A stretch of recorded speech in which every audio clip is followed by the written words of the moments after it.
नमस्कार, स्वागत है आपका हमारे चैनल में। मैं हूं आपके साथ शिखा कौशिक। चलते हैं हमारी कुछ खास रिपोर्ट की तरफ। लूट व गैंगरेप के मामले के बड़ा खुलासा। व्यापारी की पत्नी ने प्रेमी के साथ मिलकर गढ़ी थी ये कहानी। बिजनौर जिले के नगीना देहात कोतवाली क्षेत्र में बदमाशों ने लूट के दौरान महिला के साथ गैंगरेप की घटना को अंजाम दिया।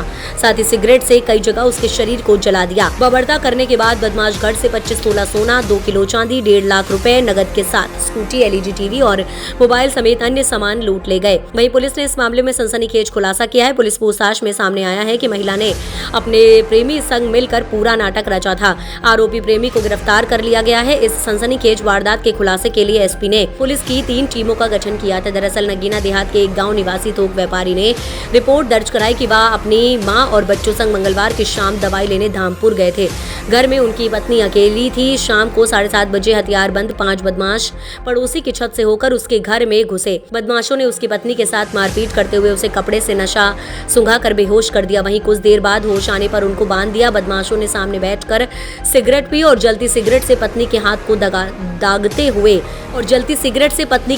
दागते हुए यातनाएं दी। इसके बाद सभी बदमाशों ने सामूहिक दुष्कर्म किया। इतना ही नहीं, बदमाशों ने घर की अलमारियों के ताले तोड़े। जो ताले नहीं टूटे उनको कटर से काट कर 25 तोले सोने के आभूषण, 2 किलो चांदी और करीब 1.5 लाख रुपए नगद, एक स्कूटी और एक LED टीवी ले गए। पुलिस ने डकैती और दुष्कर्म की धाराओं में केस दर्ज कर लिया है। कई बिंदुओं पर जांच की गई। खुलासे के लिए 3 टीमों का गठन किया गया था। पुलिस ने गुरुवार को मामले में गहनता से जांच पड़ताल व पूछताछ की तो पूरी वारदात का सच सामने आ गया। पुलिस ने महिला के प्रेमी पुष्पेंद्र चौधरी को गिरफ्तार कर लिया। पूछताछ में सामने आया है कि पीड़िता के प्रेमी पुष्पेंद्र से पिछले 10 से 15 वर्षों से प्रेम संबंध थे। दोनों के मोबाइल पर लंबी बात भी होती थी। वारदात के दिन भी प्रेमी महिला से मिलने उसके घर पहुंचा था। वहीं पीड़िता ने खुद ही प्रेमी को सोने चांदी के आभूषण, नकदी, LED व स्कूटी प्रेमी को थमा दी। खुद ही घर के ताले भी तोड़े। विवेचना में कई तथ्य सामने आए। एसपी नीरज कुमार यादव ने बताया कि गहनता से जांच पड़ताल के बाद सामने आया है कि महिला ने खुद ही प्रेमी के साथ मिलकर प्रेमी का कर्ज उतारने के लिए दुष्कर्म लूट का नाटक रचा था। फिलहाल आरोपी पुष्पेंद्र चौधरी को गिरफ्तार कर लिया गया है और महिला के खिलाफ भी कड़ी कार्यवाही की जाएगी। लगभग 8:30 बजे नगीना देहात पुलिस को सूचना प्राप्त हुई थी कि रायपुर सादात के एक मोहल्ले में एक मकान में शुरुआत में जो सूचना मिली थी वो मिली थी कि चोरी की घटना हुई है। उस सूचना पे तत्काल थाना प्रभारी गए। उसके समय बाद CO साहब भी गए। वो दोपहर में एक तहरीर दी गई कि घर में डकैती हुई है और घर में जो पीड़िता थी उसके साथ सामूहिक दुष्कर्म की घटना हुई है। उसके बाद घटनास्थल का निरीक्षण मेरे द्वारा भी किया गया और सुसंगत धाराओं में अभियोग दर्ज किया गया। विवेचना के क्रम में कुछ तथ्य प्रकाश में आए हैं कि जो ये पीड़िता है, पीड़िता का पिछले 10-12 साल से एक व्यक्ति जो पीछे मेरे खड़ा है, पुष्पेंद्र चौधरी, इसके साथ उसके संबंध थे। उसका ये मित्र है और ये फ़ोन पे निरंतर बात करते रहते थे। विवेचना के क्रम में ये भी आया प्रकाश में, जो 19 अक्टूबर को चोरी की घटना हुई थी उस समय भी ये व्यक्ति घर पर आया था और एक लगभग इंटरोगेशन में निकल के ये आया कि लगभग 40,000 रुपये ये चोरी करके गया था।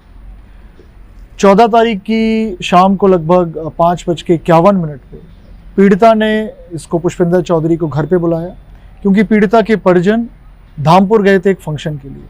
तो वो धामपुर निकले और इसने घर पे बुलाया और इसने ये सारा सामान जो आपको दिख रहा है, चांदी का सामान है, जेवर है, सोने का जेवर है, कुछ घड़ियां हैं, करेंसी नोट्स हैं, मोबाइल फ़ोन है, LED है, स्कूटी है, ये सब इसने इसके सुपुर्द कर दी और ये सारा सामान लेके बिजनौर आ गया। विवेचना में ये भी आया है, तथ्य प्रकाश में आए हैं कि इसके ऊपर कर्जा है काफ़ी। उसको चुकाने के लिए इसने घटना पीड़िता के साथ मिल के ये की। विवेचना के क्रम में तथ्य में ये भी आया प्रकाश में कि जो चोट पीड़िता को आई है वो उसने स्वयं की है, इसके साथ मिल के की है। अभी तक की विवेचना में दुष्कर्म की कोई बात की पुष्टि नहीं हुई है।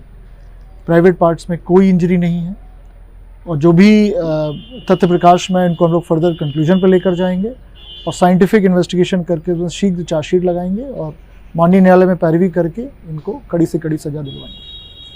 Thank you. उम्मीद है आपको हमारी खबर अच्छी लगी होगी। हमारे चैनल को लाइक, सब्सक्राइब और शेयर करना मत भूलिए। ऐसी ही खबरों के लिए बने रहे मेरे साथ। नमस्कार।